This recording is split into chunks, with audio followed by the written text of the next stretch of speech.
These Borrasca scary stories from the internet are unbelievably horrific and not really your everyday experience.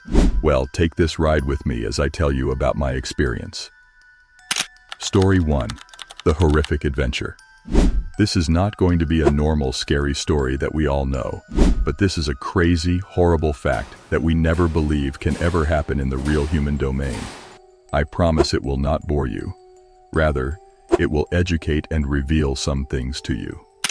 So let's go on this weird, wild adventure that is not an everyday normal experience for normal people, due to the cold truth that all over the world we live amid sane and insane people. And this is what makes the world we live in kind of complicated. Anyway, I am a cool guy in my late 20s, living great in my way, and I do not engage in any devious acts, nor do I love violence. I can't hurt a fly, and that is one awesome attribute about me that the girls call me cool as a cucumber, because I am cool in every bit of the word but not some of my friends, especially one, to be specific. Anderson and I have been friends since childhood, and since we are the only ones not married yet amongst our group of friends, we usually go out together most of the time, even when some of the places we go are full of disgusting, unreal activities. I dare not complain, or he will make it worse. Anderson is not as cool as I am anyway, and he is very fond of dressing in a bizarre manner, eating bizarre food, even listening to bizarre music, and watching bizarre horror movies. We used to call him Weirdo Bizarre when we were all together, although he usually frowns at this. On this particular day, Anderson came to my house with 2 tickets or gate passes, flashed them before my eyes, and chuckled like a baby. He was so excited that he lifted me off my feet. After taking a short rhyme, he replied that we were going to a zoo cinema in an underground sea to watch what he called the Tripathrate of Man. I have never heard of such a thing, but want to know, so I can add it to my diary of the strangeness I have been documenting for some time now. Behold, that day came, and my friend Anderson was dressed in a Batman costume, and he also advised me to dress weirdly. Arguing with Anderson is like trying to move a mountain. He will never budge. So I followed his lead with our oxygen and set off on the journey in which I witnessed the most horrific abuse of man's creation, for which my soul still tortures me as a result of not being able to erase from my mind what I saw that night. At the entrance of the hall, we were made to enter into a legal and binding document, not to be opposed to or express disdain for what we see here, nor should we talk about it with anyone. We agreed and went inside, and everywhere was filled with the notability of my city, from politicians to private industry moguls, and they were excited and jeering at what they were watching. I looked closely, and the things I saw should never be done to a human. Behold, a tall, huge man was dragged out of their prison and dropped into a scientific jar. This man came out of the liquid jar skeleton and was dancing, entertaining the crowd, who screamed and blew kisses to cheer him on. For minutes, I thought I was amid salvages. Another chained woman was brought to the stage. The strange white-collar man, who is also called the scientist, poured some liquid on her, and she became a mermaid dancing a ballet. At this, I was cold and frozen with fear, but I remembered my oath of agreement and kept mute. All along, my friend Anderson was shouting and having fun without knowing or seeing my expression. Some even bargained with the doctor or evil magician scientist to buy the woman mermaid and take it home, but they refused yet. The last set that came out and made me sick in such a way that I couldn't hold it anymore were some animals that came out with either a human head and gorilla's body, or an anaconda's head and human body without legs. A monkey was brought out by the scientist and his team, and after some time it transformed into a 10-footed beast with the skin of an alligator and wearing a girl's wig.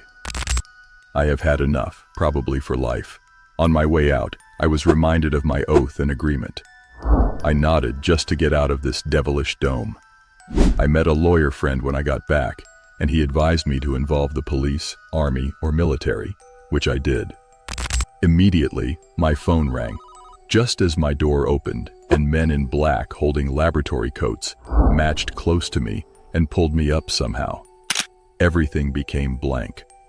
I saw myself in that same devil's doom being chained, and immediately I started begging for my life. Before they could pour any liquid on me or chant an incantation, the Marine Army pointed their barrels directly at them, yelling, "Lose him now." I was set free, but I was warned for life by these same people never to cross their way again. For the first time in my entire life, I saw people that the police or military could not tame. I wondered why. My friend Anderson has been angry with me for breaking our agreement. He said being my friend henceforth is a potential danger to his life and fun. The same goes for me. Story 2. The Weird Priest. My apartment is quite a unique one in the sense of being strange.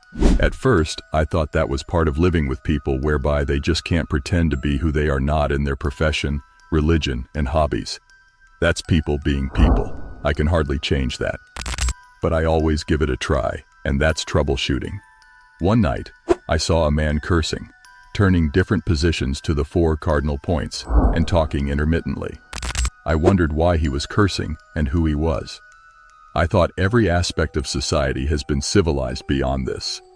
But I decided to observe him, thinking he was deranged and had mental issues. Again, I felt maybe he has been abandoned by loved ones, and he could be dealing with heartbreak. I was wrong because I saw him again in the morning, cursing louder and mentioning names that were scary and unheard of in the human domain.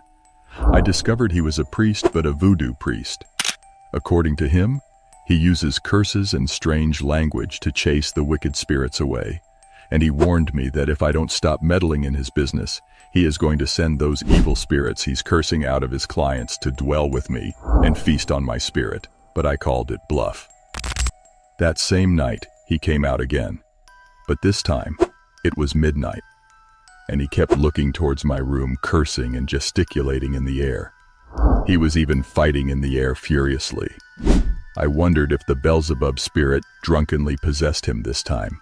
I came out and stared at him, but he didn't budge. "I want to get some sleep," I yelled in a rather rude manner.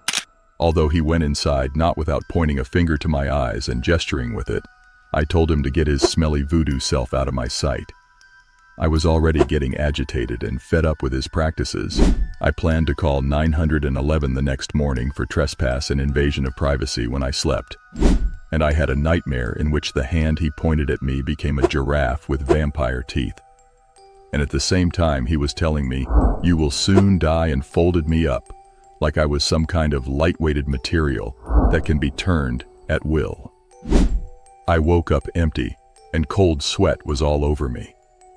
I remembered what he said, and was sore afraid.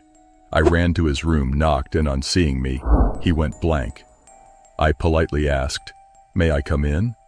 But he stood there and announced in a rather evil tone that the spirits of the dead were hovering over me now. I asked him, "How's that?" and he smiled sadistically and told me that I was wasting time. I was getting hysterical and could feel the cold hands of death snatching me. I begged and asked him what I should do because I saw him as one who held my life in his hands.